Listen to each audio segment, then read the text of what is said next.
Hey guys, thanks for tuning in to another video episode on ForgottenWeapons.com. Today we're taking a look at a Madsen light machine gun.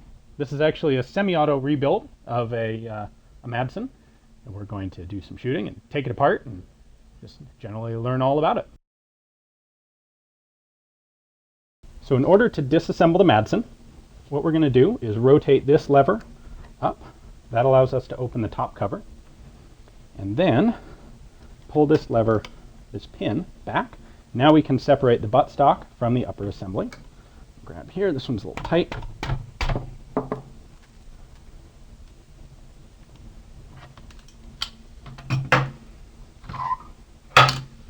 we go. And now we can pull out this entire barrel and breech assembly. This is what does all the work in the Madsen. It's pretty cool. This was sort of a quick change barrel gun because you could in fact open the gun up, pull this whole assembly out, and swap in a new one if your barrel got too hot. Although generally the Madsen was used as a light machine gun, and I'm not sure that was done very often.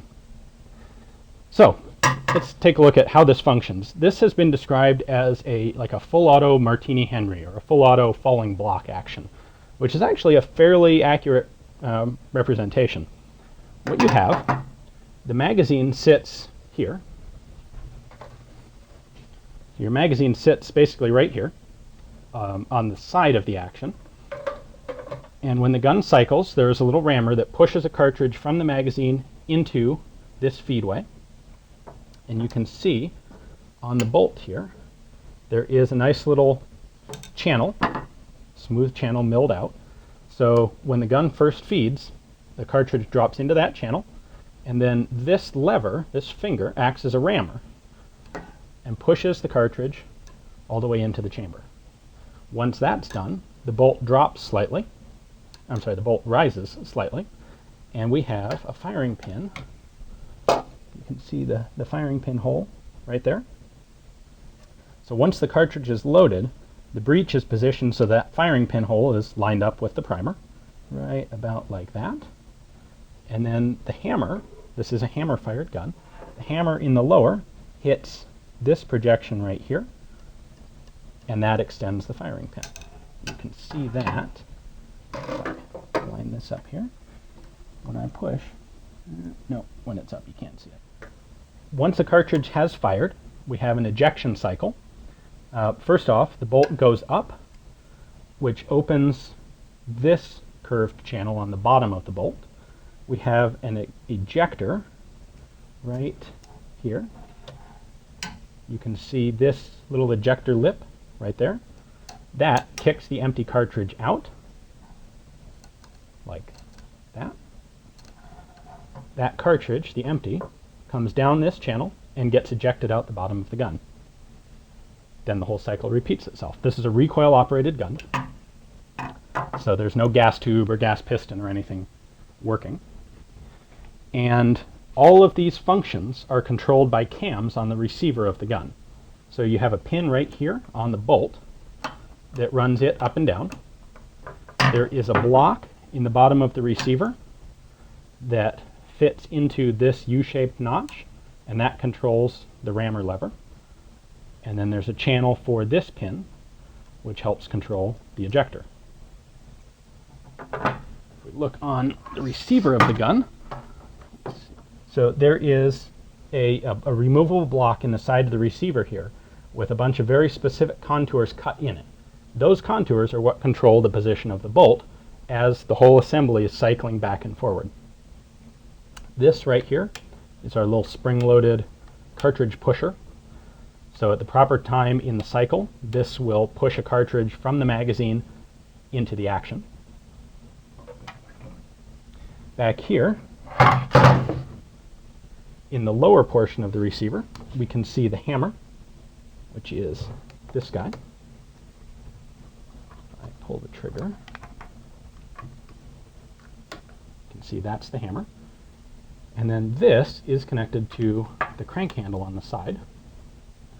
And it's really simple, actually. This knob latches into this hook on the back of the breech assembly, so that when you pull the handle, it's physically pulling this whole thing backwards to cycle it.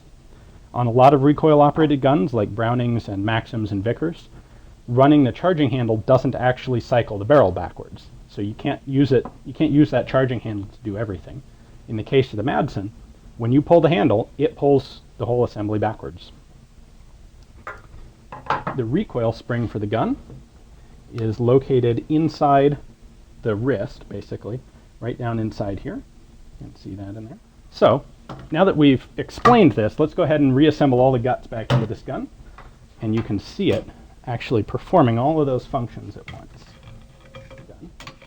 When I pull the handle, this is going to replicate the whole firing sequence.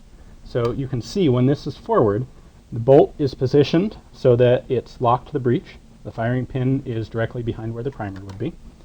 When I cycle, the bolt first comes up, which is there to clear the action so the empty case can eject downwards. The cartridge rammer finger comes backwards. When we're all the way back, the bolt pushes down, and there's a spring up here in the top cover to push it down, make sure it goes. Now, the bolt is in line with the magazine feed, and as it goes forward, it's going to drop down, line the cartridge up with the chamber, and that rammer arm is going to come forward, fully chamber the cartridge.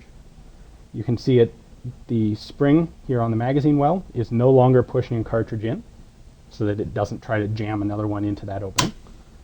That snap is when the bolt is now, the cartridge is fully loaded and the bolt is locked in position. And now it's ready to fire. If you get a good view from the bottom, this U-shaped block right here is our cartridge loader, and this U-shaped hook, this block is what controls it. And you can see as it cycles backwards, that block forces the cartridge lever to pivot forward and back.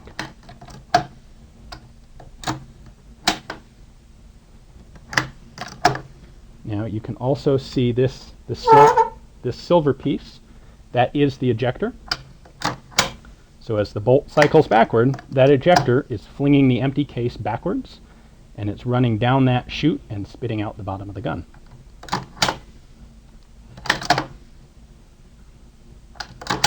This is really kind of a design like a bumblebee.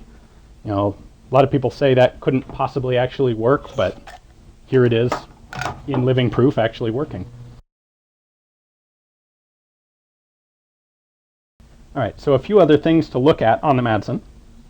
It has a top-mounted magazine, but because of this weird feed system, the magazine is actually offset to the left side of the receiver, so the sights are pretty much centered. Most of the time on a top-feed gun, the mag's in the middle and the sights are off to the side. That's not the case on the Madsen. Also, because of its weird system, it doesn't have any magazine feed lips. This is almost not so much a magazine as a spring-loaded hopper. What happens is when I lock this magazine in, the lever here that's holding the ammunition in the mag is pushed out and sits up on the receiver. So now spring pressure from the magazine is just pushing rounds straight down into the gun. And the equivalent of the feed lips are actually built into the receiver. The other side effect of that is that the magazine looks a bit unusual when it's loaded.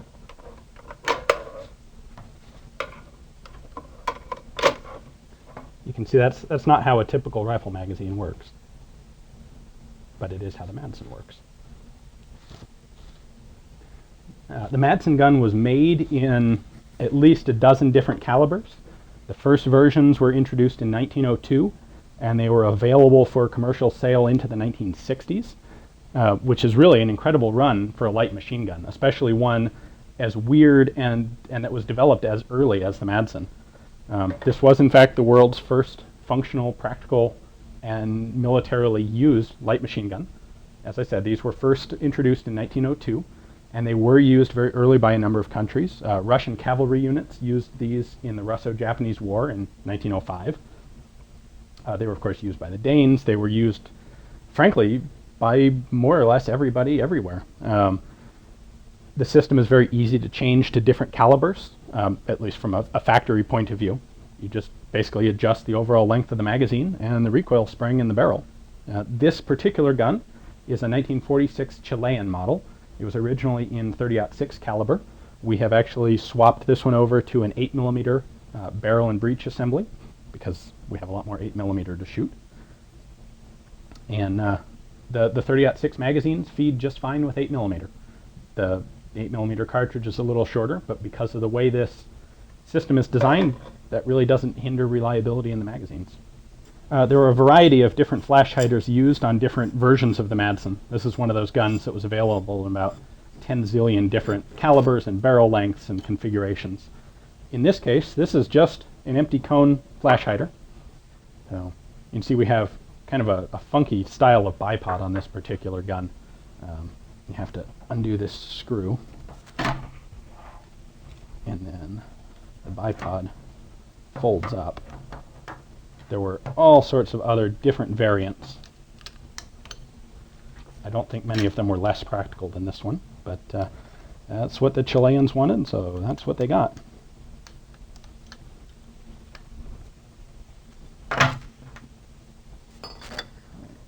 The Danish military used these until well after World War II. To the best of my knowledge, the last remaining official users of the Madsen were actually Rio de Janeiro riot police or drug police. There used to be some footage on YouTube of a drug raid in the Brazilian, the slums of Rio, where one of the cops had a 7.62 NATO Madsen gun. That was kind of cool to see. But obviously this had an extraordinarily long lifespan as a service weapon. And yet a lot of people aren't familiar with them to this day.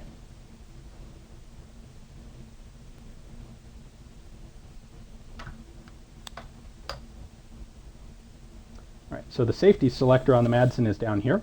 This is definitely an early design of safety lever. It's not quick to use in the least. You have to pull it out and then pivot it around, and it locks very securely into position. So this obviously is a semi-auto gun, so it only has semi-auto and it has 2 safe positions. All right, let's do some shooting with the Madsen now.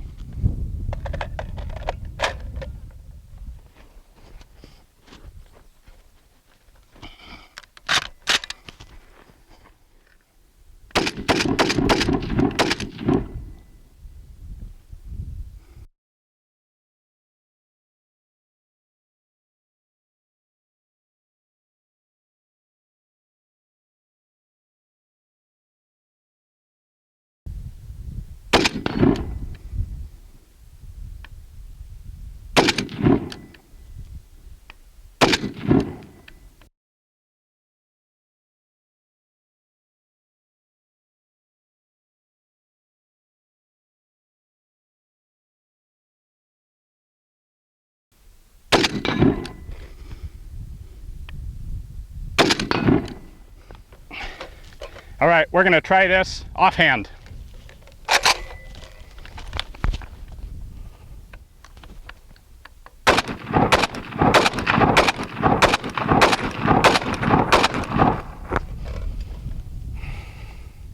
It takes a little bit of arm strength, but that's kind of cool.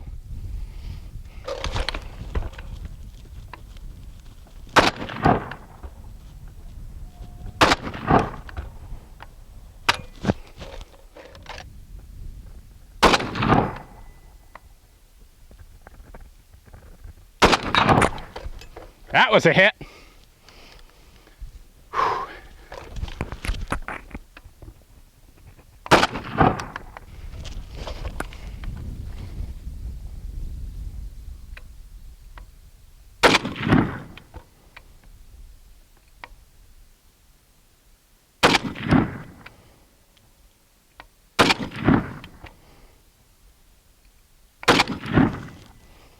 Obviously, this isn't the same as full auto, but in semi-auto, even in full power 8mm, the recoil on this is really light, just because it's a really heavy gun.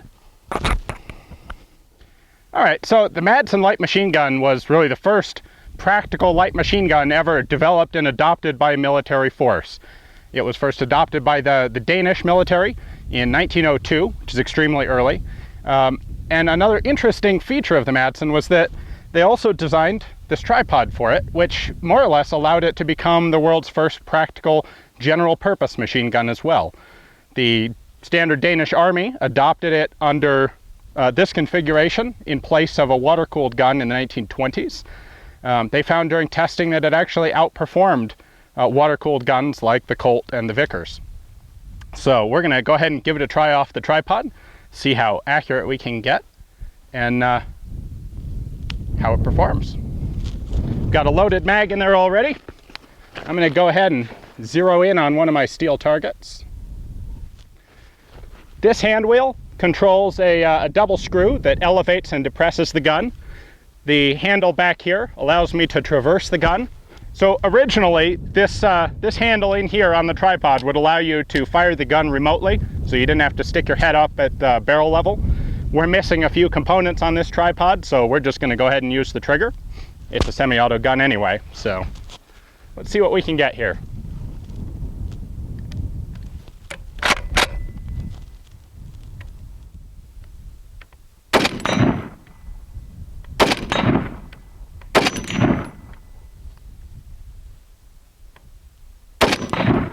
I'm in soft sand here and the tripod is shifting a bit with each shot, but we can definitely keep it on this plate.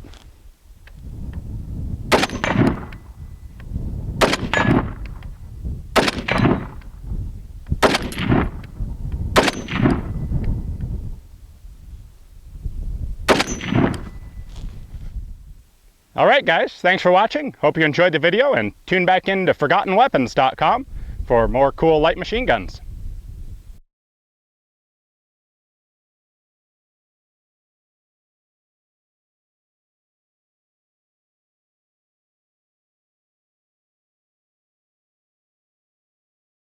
Get to the chopper!